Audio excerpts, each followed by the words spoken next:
Meredith's hands wouldn't stop shaking as she stared at the rope coiled on the passenger seat of Brad's car. "What's that for?" she asked, her voice barely above a whisper. Brad didn't even glance at her. "Don't worry about it. Just something I need to take care of after dinner." The duct tape sitting next to the rope made her stomach clench. This was their first date. Their first time meeting in person after 3 weeks of what she'd thought were sweet, normal conversations on Tinder. He'd seemed so kind in his messages. Thoughtful. He'd asked about her work at the bookstore, her grown daughters, what kind of books she liked to read. He'd made her laugh for the first time since her divorce was finalized 2 years ago. Now, sitting in his sedan as they pulled up to some Italian restaurant she'd never heard of, Meredith felt like the world's biggest fool. She was 47 years old, a mother, a woman who should have known better than to get into a car with a stranger from a dating app. But her daughter Nicole had been so encouraging. "Mom, you deserve to be happy. You can't just work and come home to an empty house forever. Just meet him somewhere public." This was supposed to be public. The Velvet Rose restaurant in downtown Chicago. Brad had picked it, said it was romantic, intimate. She'd thought that sounded lovely. She hadn't thought to ask why he insisted on picking her up instead of meeting there. "I think I should just go home," Meredith said, reaching for the door handle. "I'm not feeling well." Brad's hand shot out and grabbed her wrist. Not hard enough to bruise, but firm enough to freeze her in place. "We're already here," he said, and something in his tone made ice spread through her veins. "Don't be rude, Meredith. I made reservations." Through the window she could see the restaurant. It was beautiful, with burgundy awnings and soft golden lights spilling onto the sidewalk. People were walking past. Normal people. Safe people. If she screamed, would anyone hear? Brad released her wrist and smiled, but it didn't reach his eyes. "Come on, let's have a nice dinner. I promise I'll be a gentleman." That promise meant nothing. Meredith knew it meant nothing. But what choice did she have? If she refused, if she made a scene here in the car, who knew what he'd do? At least inside the restaurant there would be witnesses, staff, other diners. She could excuse herself to the bathroom and call an Uber, or Nicole, or the police. Her legs felt like water as she stepped out of the car. Brad came around and put his hand on the small of her back, steering her toward the entrance. To anyone watching, they probably looked like a normal couple. A woman in her nicest dress, the navy one with the flattering waist, and a man in slacks and a button-down. A first date, maybe even a good one. No one could see the terror making her heart hammer against her ribs. The interior of the Velvet Rose was even more stunning than the outside. Deep red walls, crystal chandeliers, tables draped in white linen. Classical music played softly in the background. The scent of garlic and wine and fresh bread wrapped around her, and under any other circumstances Meredith would have loved it. Now it just felt like a beautiful trap. A hostess approached them, young and polished in all black. "Good evening. Do you have a reservation?" "Brad Morrison, 7:30, Brad said smoothly. The hostess checked her tablet and smiled. "Of course. Right this way." As they followed her through the restaurant, Meredith's eyes darted around, cataloging exits. The front door they'd just come through. An emergency exit sign near the back. The hallway that probably led to the bathrooms and kitchen. She could run. She should run. But Brad's hand was still on her back, and she couldn't shake the feeling that running would only make things worse. They were led to a table near the center of the dining room. Not by a window, not near any exits. Meredith's anxiety spiked. "Actually," she said, her voice coming out thin and strained, "could we possibly sit closer to the window? I love watching the city." The hostess looked to Brad, and Meredith hated that. Hated that this young woman instinctively deferred to the man. Brad's smile tightened. "This table is perfect." "Of course," the hostess said. "Your server will be right with you." As soon as they sat down, Brad leaned forward. "Stop being difficult." "I'm not, you're making this weird, Meredith. I thought we had a connection. Was that all in my head?" The gaslighting was textbook. She'd read enough articles, listened to enough podcasts. He was trying to make her doubt herself, question her instincts, but her instincts were screaming. Before she could respond, a presence appeared at their table. Meredith looked up, and her breath caught. The man standing there was not a server. He was tall, well over 6 feet, with dark hair swept back from a face that looked like it had been carved from marble. Sharp cheekbones, a strong jaw, and eyes so intensely blue they seemed to see straight through her. He wore a black suit that probably cost more than her monthly rent, and everything about him radiated power. And danger. But somehow not the same kind of danger rolling off Brad. "Good evening," the man said, his voice low and rich with an accent she couldn't quite place. Italian, maybe. "I'm Marcus Santoro. I own the Velvet Rose." Brad straightened in his seat. "Is there a problem?" Marcus's gaze never left Meredith. "No problem. I simply make it a habit to welcome guests personally." He paused, and something flickered in those blue eyes. "Particularly when a lady appears distressed." "She's fine," Brad said quickly. Too quickly. "We're fine. Just a first date, you know how it is." "Little nervous." "I wasn't asking you," Marcus said, his tone dropping several degrees. Now his eyes did move to Brad, and Meredith watched the other man actually shrink back. "I was asking the lady." The entire restaurant seemed to hold its breath. Meredith could feel other diners watching now, though they were trying to be subtle about it. This was it. This was her chance. Her voice cracked. She cleared her throat and tried again. "I'd like to leave, actually. I don't feel comfortable." Brad's hand slammed down on the table, making the silverware rattle. "Are you serious right now? He didn't get to finish. Marcus moved faster than Meredith would have thought possible for a man his size. One moment he was standing calmly at the edge of their table. The next, his hand was wrapped around Brad's wrist, pinning it to the white tablecloth. "I'm going to give you one opportunity," Marcus said quietly. So quietly that Meredith had to strain to hear him. "Stand up, walk out of my restaurant, get in your car, and never come near this woman again. You can't. This is assault. I'll call the cops." Marcus leaned down, bringing his face level with Brad's. "Please do call them. I'm sure they'd be very interested in what's sitting in your passenger seat right now." Brad's face went white. How did he know? Meredith's mind raced. How could this stranger possibly know about the rope and duct tape? "I don't know what you're talking about," Brad stammered. "Don't you?" Marcus straightened, releasing Brad's wrist. "Then you won't mind if I have my security check your vehicle." "You can't do that without a warrant. This is private property." "My private property." Marcus's smile was cold. "And I can absolutely call the police and report suspicious activity in my parking lot. Your choice." For a long moment, Brad didn't move. Meredith could see him calculating, weighing his options. Then, slowly, he stood up. "This is crazy," he muttered. "You're both crazy." He looked at Meredith, and the hatred in his eyes made her flinch. "You're not even that pretty. I was doing you a favor." "Out," Marcus said, and the single word carried enough weight to make Brad stumble backward. They all watched as Brad crossed the restaurant and shoved through the front door. Through the window, Meredith could see him practically running to his car. The moment he was gone, her entire body started shaking. Really shaking, not just her hands. Her teeth chattered together and she wrapped her arms around herself, trying to hold it together. She'd been so stupid. So unbelievably stupid.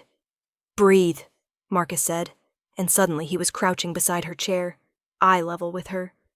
"Just breathe. You're safe now." "How did you know?" she whispered. "About the rope?" "I didn't," he admitted. "But I know a predator when I see one. I've been watching since you walked in. Your body language, the way he was controlling your movement, how frightened you looked." His jaw tightened. "I've seen it before. Too many times." Tears were burning in Meredith's eyes. "I was so scared." "I know, and you were smart. You didn't panic. You waited for the right moment." He stood, offering her his hand. Come, let me get you somewhere more private. You don't need an audience right now. She looked at his hand. This stranger who had just saved her. This dangerous-looking man who somehow felt safer than anyone she'd met in years. She took his hand. Marcus led her through the restaurant, past the staring diners, down the hallway she'd noted earlier. But instead of the bathrooms, he guided her to a door marked private and unlocked it with a key from his pocket. The office beyond was masculine and elegant. Dark wood furniture, leather chairs, a massive desk with a laptop and several monitors. Through a window, she could see the kitchen, though the glass was clearly one way. Sit, Marcus said, gesturing to a sofa against one wall. I'll get you some water. Meredith sank onto the leather cushions, her legs finally giving out. She watched as Marcus moved to a small bar in the corner, because of course this office had a bar, and poured water from a crystal pitcher. He brought it to her along with a glass of what looked like whiskey for himself. I don't normally drink in front of guests, he said, settling into the chair across from her. But I'm fighting the urge to go find that piece of garbage and teach him what happens to men who threaten women in my city. Your city? The question came out automatically, even through her shock. A slight smile tugged at his mouth. A figure of speech. But Meredith didn't think it was. There was something about the way he said it, the way everyone in the restaurant had reacted to him. This wasn't just a restaurant owner. This was someone with real power. She should probably be scared of that. She wasn't. Thank you, she said quietly. I don't know what would have happened if you hadn't. Don't think about that. Marcus took a sip of his whiskey. Tell me, do you have someone who can come get you? Family? Friends? Meredith thought of Nicole, who would be horrified. Who would blame herself for encouraging her mother to date. My daughter, but I don't want to worry her. She'd want to know. I know, Meredith set down the water glass before she dropped it. I feel so stupid. I'm 47 years old. I should have known better than to get in a car with a stranger. You thought you were meeting someone for dinner. That's normal. What's not normal is him. Marcus leaned forward, his blue eyes intense. This wasn't your fault, Meredith. The sound of her name in his accent did something strange to her stomach. You remember my name. I remember everything I need to remember. He studied her for a moment. Where do you live? Lincoln Park. I'll have my driver take you home. No, I can just get an Uber. Meredith. The way he said it wasn't harsh, but it was firm. Final. My driver will take you home. Please, for my peace of mind. She didn't have the energy to argue. And honestly, the thought of getting into another stranger's car, even an Uber, made her feel sick. Okay, she whispered. Thank you. Marcus pulled out his phone and sent a quick text. He'll bring the car around. I'll walk you out. As they stood, Meredith's legs wobbled. Marcus caught her elbow, steadying her, and the warmth of his hand through her dress sleeve was oddly comforting. Easy, he murmured. The adrenaline crash is hitting. That's normal, too. They walked through the restaurant again, and Meredith kept her eyes down, unable to face the other diners. She could feel their stares, their whispers. By tomorrow, she'd probably be the subject of dozens of dinner party stories. You'll never believe what we saw at the Velvet Rose. Outside, a sleek black car was already waiting. The driver, an older man with kind eyes, opened the back door. This is Thomas, Marcus said. He'll see you safely home. Meredith turned to face him. In the glow of the restaurant lights, Marcus Santoro looked even more impossibly handsome, and impossibly out of her league. I don't know how to thank you, she said. No thanks necessary. But something in his expression shifted, became almost hesitant. Though perhaps, would you allow me to call you? Just to make sure you're all right. Her heart did a strange little flip. You want my number? If you're comfortable giving it. She should say no. She should go home, delete all her dating apps, and accept that she was meant to be alone. She'd almost gotten herself killed tonight. She clearly had terrible judgment when it came to men, But Marcus wasn't asking for a date. He was asking to check on her. And something in those blue eyes made her feel seen in a way she hadn't felt in years. "Okay," she heard herself say, and she recited her number. Marcus entered it into his phone immediately. "Get some rest," he said.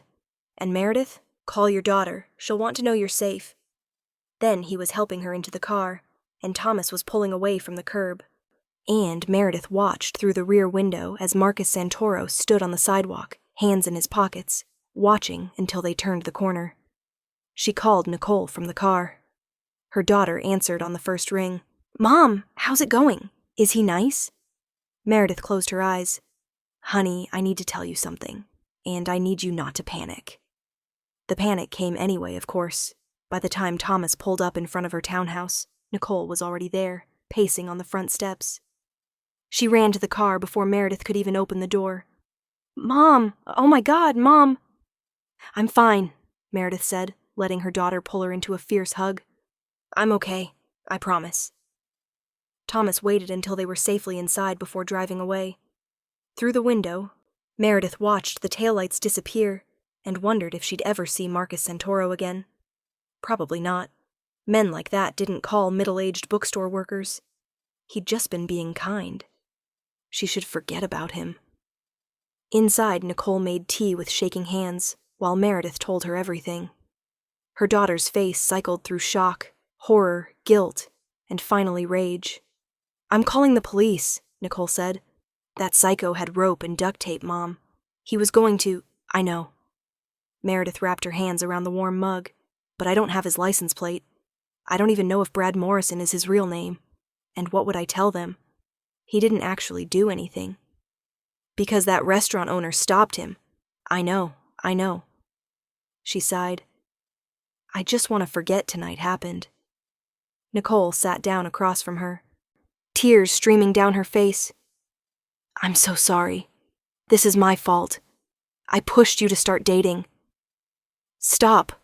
This isn't your fault any more than it's mine. Some people are just evil." Meredith reached across the table and squeezed her daughter's hand. "I'm okay. I'm here. That's what matters." But that night, alone in her bed, Meredith couldn't sleep. Every time she closed her eyes, she saw that rope. Felt Brad's hand on her wrist. Imagined what would have happened if they'd finished dinner, if he'd driven her somewhere isolated, if no one had intervened. She also saw Marcus. Those blue eyes. The way he'd moved so fast to protect her. The gentleness in his voice when he'd crouched beside her chair. Her phone buzzed on the nightstand, making her jump. Unknown number. "This is Marcus Santoro. I wanted to make sure you made it home safely." "I hope I'm not overstepping by texting so late." Meredith stared at the screen. It was past midnight. He was probably still at the restaurant, closing up.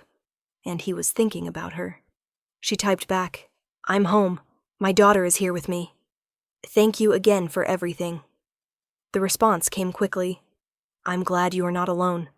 Please don't hesitate to reach out if you need anything." She should leave it at that. Thank him and end the conversation. Instead, she typed, "Can I ask you something?" "Of course. How did you know?" "Really? You said you were watching us, but how did you know he was dangerous?" The typing indicator appeared and disappeared several times. Finally, "I grew up around dangerous men. I learned to recognize the signs. The way he positioned himself to block your exit. How his smile never reached his eyes. The possessiveness in his body language even though you'd just met. And mostly, the fear in your eyes. That kind of fear is unmistakable." Meredith's throat tightened. Who was Marcus Santoro? What kind of life had he lived to be able to spot those things so easily? "Do you want to know the truth?" she typed. "I was more terrified in that car ride than I've been in my entire life. But when you showed up, even though you're a stranger, even though you look like you could break someone in half, I felt safe." She hit send before she could second-guess herself. His response took longer this time. "You were safe. You are safe. I promise you that." The certainty in those words, even over text, made her believe him. They texted for another hour. Nothing deep, nothing romantic. He asked about her work at the bookstore, what kind of books she liked. She asked about the restaurant, how long he'd owned it. Safe topics, getting to know you topics. But underneath it all, Meredith felt something building, a connection she couldn't quite name. Finally, he wrote, "You should sleep. It's been a long night. You should too. I will. Soon." Sweet dreams, Meredith. She fell asleep with her phone still in her hand, a small smile on her face despite everything. The next morning, Nicole insisted on staying home from work to keep an eye on her. Meredith didn't argue. She wasn't sure she could handle being alone yet. They were having coffee when her phone rang. Unknown number again, but different from Marcus's. "Hello? Is this Meredith Hayes?" A woman's voice, professional and crisp. "Yes?" "This is Detective Sarah Chen with the Chicago Police Department. We received a concerning report about an incident last night at the Velvet Rose restaurant. Would you have time to come down to the station and give a statement?" Meredith's hand tightened on the phone. Who reported it?" "The owner, Marcus Santoro. He called us early this morning with information about a potential assault. He also provided us with security footage from his parking lot that shows the interior of a vehicle registered to a Brad Morrison. Or rather, the vehicle's registered to a Michael Bradley Morrison." Her stomach dropped. "He has a record?" "I can't discuss that over the phone, but Ms. Hayes, I really do need you to come in." "Okay, yes, I can come now." At the police station, Detective Chen was kind but thorough. She walked Meredith through everything, the Tinder conversations, the car ride, what she'd seen in Brad's vehicle, how Marcus had intervened. "Mr. Santoro's security footage is very clear," the detective said, showing Meredith still images on her computer. "We can see the rope and duct tape. We can also see him grabbing your wrist in the car." Meredith stared at the images. How did Marcus get footage from the parking lot? "The Velvet Rose has extensive security. Mr. Santoro takes the safety of his guests very seriously." Detective Chen clicked to another screen. "Michael Bradley Morrison has 2 prior arrests for assault. Both cases involved women he met online. Both times, the women dropped the charges." "Why?" "Fear, usually. He's good at manipulation. Good at making women think it was their fault, or that no one will believe them." The detective leaned forward. "But we have evidence now. Real evidence." "If you're willing to press charges..." "Yes," Meredith said immediately. "Yes. I don't want him doing this to anyone else." Detective Chen smiled. "Good. That's very brave." The process took hours, statement after statement, forms to sign, looking at mugshots to confirm Brad was the same man. By the time Meredith left the station, she was exhausted. Nicole was waiting in the lobby. "How'd it go?" "They arrested him an hour ago. He's being charged with attempted kidnapping and assault." Nicole hugged her tightly. "Good. That's good." Detective Chen said if it wasn't for Marcus's security footage and him calling them, there wouldn't have been enough evidence. Meredith pulled back. "He did that for me. He barely knows me and he called the police." "Sounds like a good guy."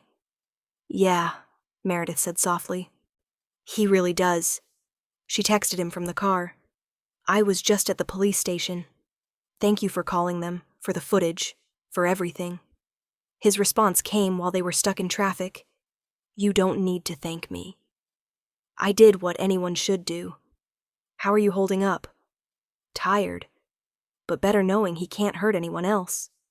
You're stronger than you think." Those words stayed with her for the rest of the day. That evening, after Nicole finally went home, with strict instructions to call if she needed anything, Meredith found herself staring at Marcus's number in her phone. She shouldn't call. He'd already done so much. He was probably busy with the restaurant, but she wanted to hear his voice. Before she could talk herself out of it, she pressed dial. He answered on the second ring. "Meredith? Is everything all right?" "Yes. I wanted to say thank you, in person.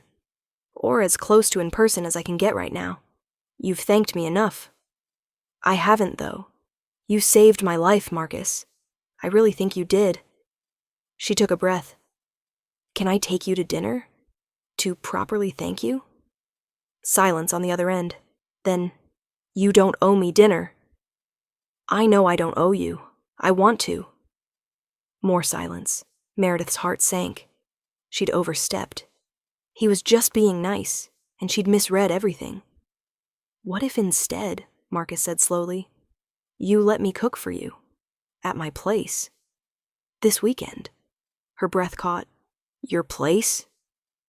I know how that sounds, and I understand completely if you're not comfortable. What night? Meredith interrupted. Saturday? 7 o'clock? Okay, she said, and wondered what on earth she was doing. Yes, Saturday at 7. She could hear the smile in his voice. I'll text you the address. And Meredith, I'm glad you called. After they hung up, Meredith sat in her living room, staring at nothing, trying to process what she'd just agreed to. She was going to Marcus Santoro's home. Alone. To let him cook her dinner. Every article about online safety would tell her this was insane. She barely knew this man. Yes, he'd helped her, but that didn't mean... Her phone buzzed. Marcus, I realize I just asked you to my apartment, and that probably sounds exactly like what you just escaped. If you'd prefer, we could meet at the restaurant after hours. Or somewhere else entirely. Whatever makes you comfortable. The consideration in that message made her chest warm. Meredith, your place is fine. I trust you. And somehow, impossibly, she did. Saturday evening, Meredith stood outside the address Marcus had sent, double-checking the number. It was a high-rise in the Gold Coast, all glass and steel and probably obscenely expensive. The kind of building with a doorman and a lobby that looked like a hotel. She smoothed down her dress, a different one this time, burgundy and soft, and tried to calm her racing heart. The doorman smiled at her. Ms. Hayes? Mr. Santoro is expecting you. Penthouse level. Of course it was the penthouse. The elevator ride felt endless. Meredith checked her reflection in the mirrored walls, wondering what Marcus saw when he looked at her. A middle-aged woman with laugh lines and gray roots starting to show. Nothing special. Certainly nothing that would interest a man who looked like him, who owned restaurants and lived in penthouses. Maybe this was just pity. Maybe he felt sorry for the pathetic woman who'd almost gotten herself killed. The elevator doors opened directly into an apartment, and all thoughts fled from Meredith's mind. Floor-to-ceiling windows overlooked the city, the lights of Chicago spread out like scattered diamonds. The space was open and modern, all clean lines and expensive furniture, but somehow still warm. Comfortable. And there was Marcus, standing in the kitchen area, sleeves rolled up and an apron tied around his waist. He looked up as she stepped out of the elevator, and his face broke into a smile that made her knees weak. You came, he said as if there'd been any doubt. You thought I wouldn't? I thought you might change your mind. Realize how strange this is. He gestured around. Strange man. Strange place. You're not that strange, Meredith said, and he laughed. You don't know me well enough to make that assessment. He crossed the space between them, moving with that same fluid grace she remembered from the restaurant. Up close, he was even more devastating. She could see flecks of gray in his dark hair, the faint lines around his eyes that suggested he was older than she'd initially thought. Closer to her age, maybe. Wine? He offered. Please. As he poured, Meredith wandered to the windows. This view is incredible. It's why I bought the place. I grew up in a small village in Sicily. Couldn't see past the next hill. Now I can see the whole city. How long have you been in Chicago? 20 years. I came here when I was 25. He brought her the wine, their fingers brushing as she took the glass. Young and stupid and thinking I could make my fortune in America. Looks like you did, she said, gesturing around the apartment. Eventually. It wasn't easy. Something dark flickered across his face. But that's a story for another time. Tonight is about good food and better company. Meredith watched as he moved back to the kitchen, pulling ingredients from the refrigerator with practiced ease. What are you making? Pasta alla norma, my mother's recipe. He started chopping eggplant with quick, efficient movements. She'd be horrified if she knew I was serving it to impress a woman. Why? Because it's peasant food. Simple. She'd say I should be making something fancy. Complicated. He glanced at her. But I think the best food is honest food. No pretense. Meredith found herself gravitating to the kitchen island, sitting on one of the bar stools and sipping her wine while she watched him cook. There was something mesmerizing about the way he moved, confident and sure. "Can I help?" she offered. "Absolutely not, you're my guest. I'm not used to being waited on." "Then it's time you learned." He smiled at her, and it was warm, real. "Tell me about your daughters. You mentioned one yesterday, but I sense there are more." So Meredith talked. About Nicole, who was 30 and worked in marketing. About her younger daughter Samantha, 26 and teaching elementary school in Seattle. About how proud she was of them both, how they'd handled the divorce better than she had. "Your ex-husband is a fool," Marcus said, sliding the eggplant into a pan where it sizzled in olive oil. "You don't know that. You don't know what happened. I know he had you and let you go. That's enough." The simple certainty in his voice made her blush. It was complicated. It always is. He stirred the eggplant, then turned to face her fully. "My wife died 8 years ago." Meredith's breath caught. "Marcus, I'm so sorry. Cancer. She fought for 2 years, but..." He shrugged, but the pain in his eyes was real. "I tell you this because I want you to know I understand. Loss. Starting over. How hard it is to let someone new into your life." "Is that what this is?" she asked quietly. "Letting someone new in?" "I'd like it to be. If you would." The pasta water was boiling. Marcus added the noodles, timed them perfectly, prepared the sauce with crushed tomatoes and fresh basil. The kitchen filled with the most incredible smells. They talked through dinner. He plated beautifully, restaurant quality, and they ate at his dining table with the city lights glittering beyond the windows. He told her about Sicily, about his mother who still called him every Sunday, about learning to cook in his grandmother's kitchen.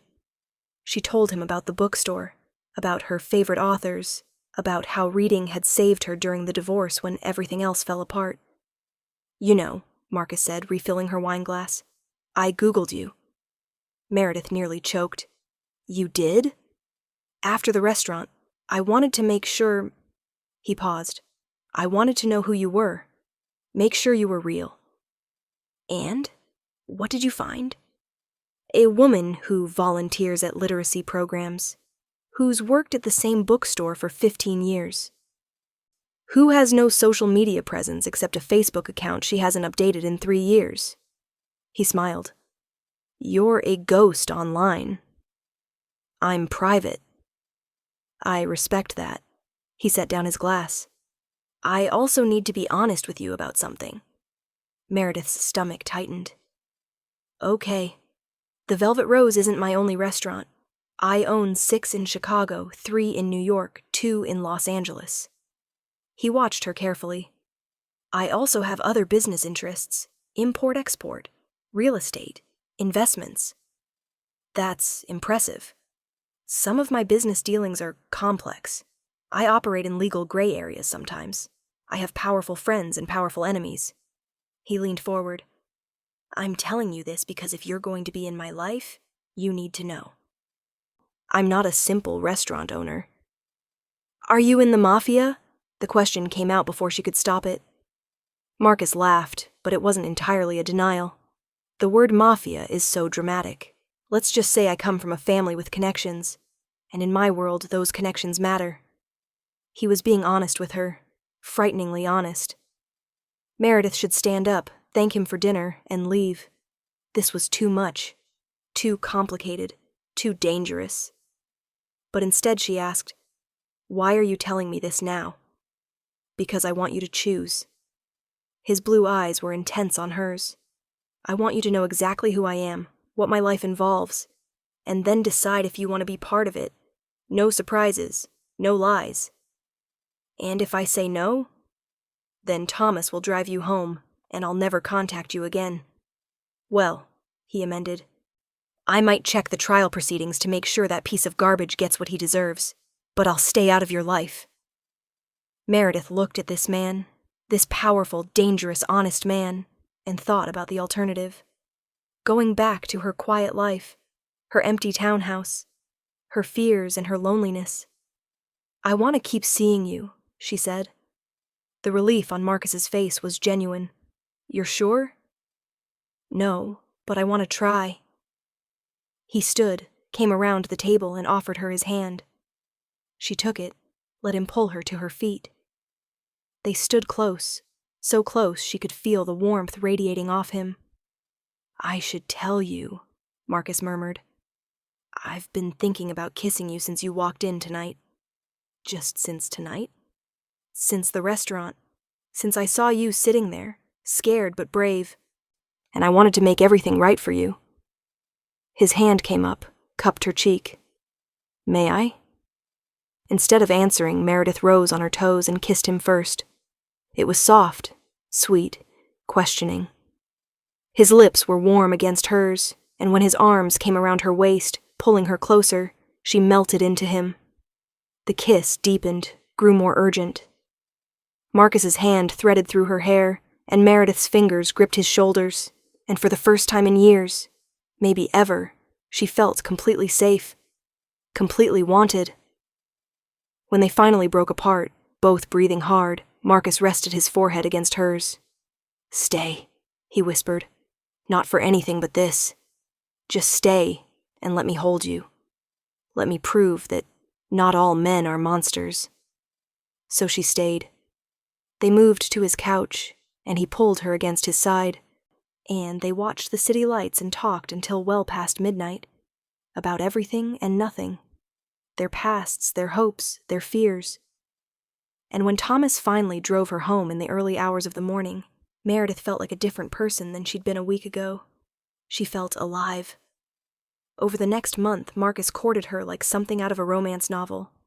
Flowers delivered to the bookstore. Dinners at his restaurants where the staff treated her like royalty.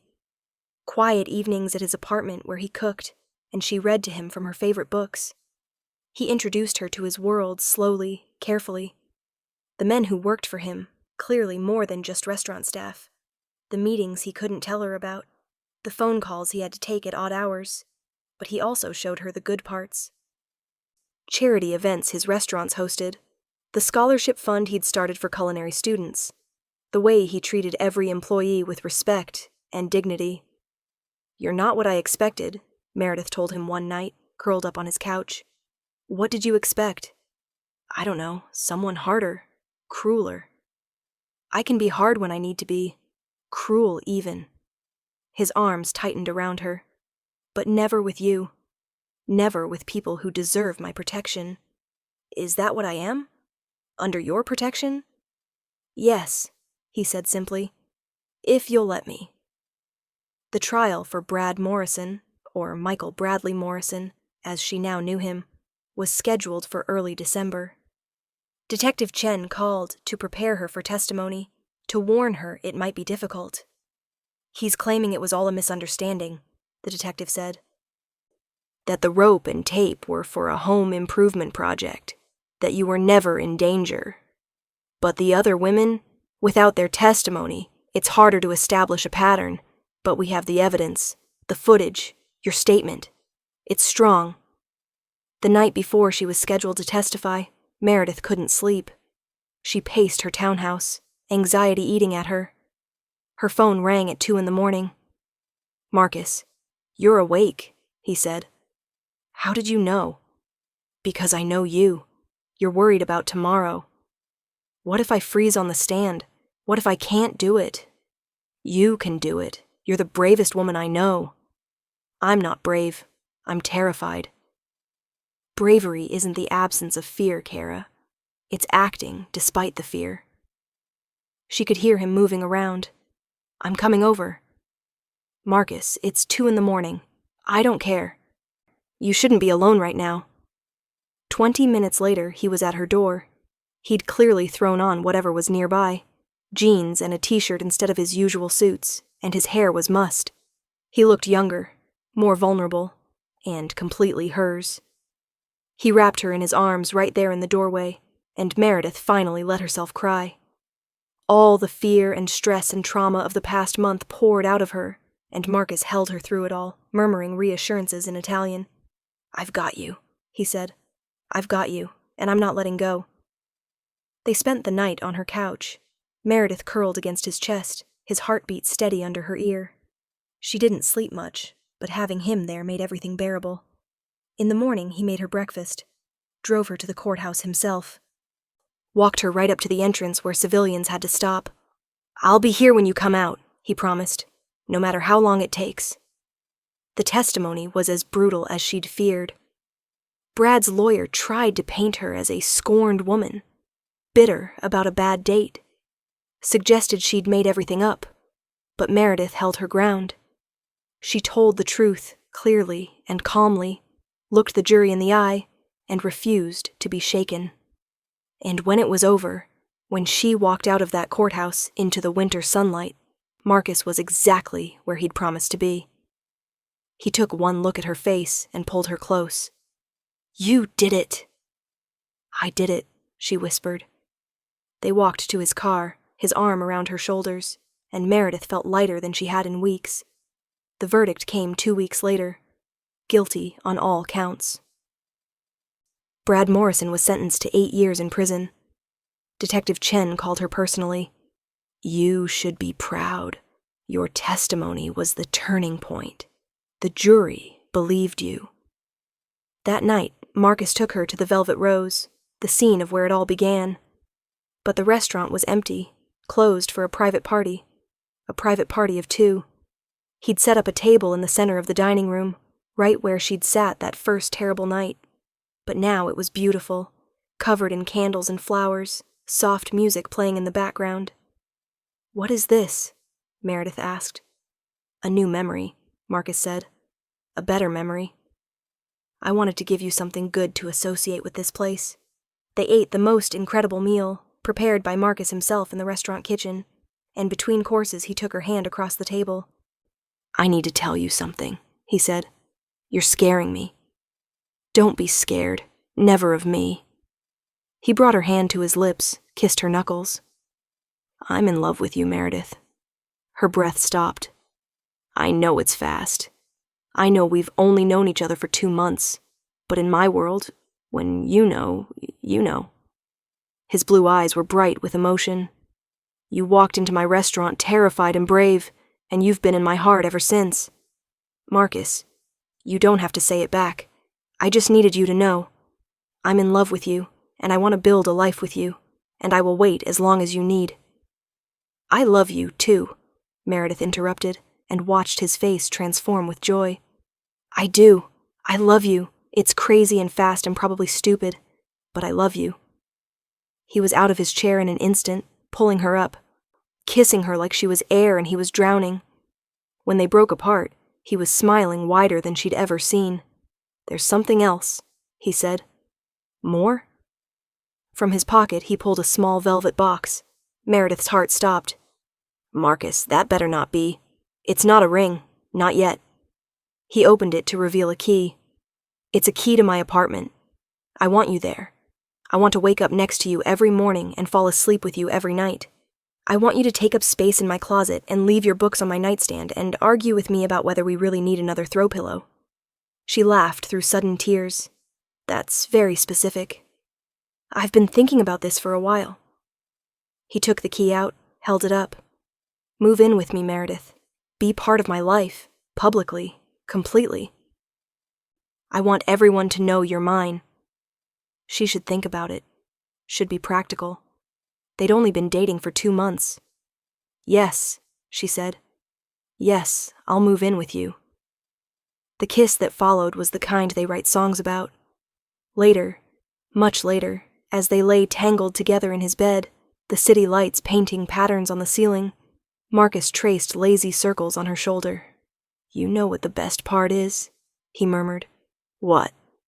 That piece of trash thought he found an easy target. A vulnerable woman he could control and hurt. His arm tightened around her. "Instead, he led you straight to me. To us. Meredith turned in his arms to face him. You saved me. No, Kara. You saved yourself. You were smart and brave, and you survived. He kissed her forehead. I just got lucky enough to be there when you needed someone. I need you now, she whispered. And I need you. Always. 6 months later, on a warm June evening, Marcus did give her a ring. Got down on one knee in the same restaurant where they'd met, in front of a dining room full of people. Their friends, her daughters, his staff who'd become family. Meredith Hayes, he said, his voice steady and sure. Will you marry me and let me spend the rest of my life protecting your heart the way you've protected mine? Through tears, she said yes. And when Nicole whispered to Samantha, Can you believe this all started with a terrible Tinder date? They both laughed. Because sometimes the worst night of your life leads you straight to the best thing that ever happened to you. Sometimes the scariest moment becomes the beginning of the greatest love story. And sometimes, when you're least expecting it, a dangerous man with a protective heart walks into your life and shows you what it really means to be cherished. Meredith Hayes married Marcus Santoro 8 months after the night they met, in a private ceremony at the Velvet Rose. She wore white, he wore black, and when he kissed her after they said their vows, the entire restaurant erupted in applause. She never did go back on Tinder. She didn't need to. She'd already found her match, the one who showed up not with rope and duct tape, but with protection, devotion, and a love that would last the rest of their lives. And every year on their anniversary, Marcus closed the Velvet Rose to the public and made her pasta, a la Norma, his mother's recipe. And they sat at that same table where he'd first saved her and toasted to second chances, to brave hearts, to finding love in the darkest moments, and to the truth that sometimes, when you're at your most vulnerable, the right person appears exactly when you need them most.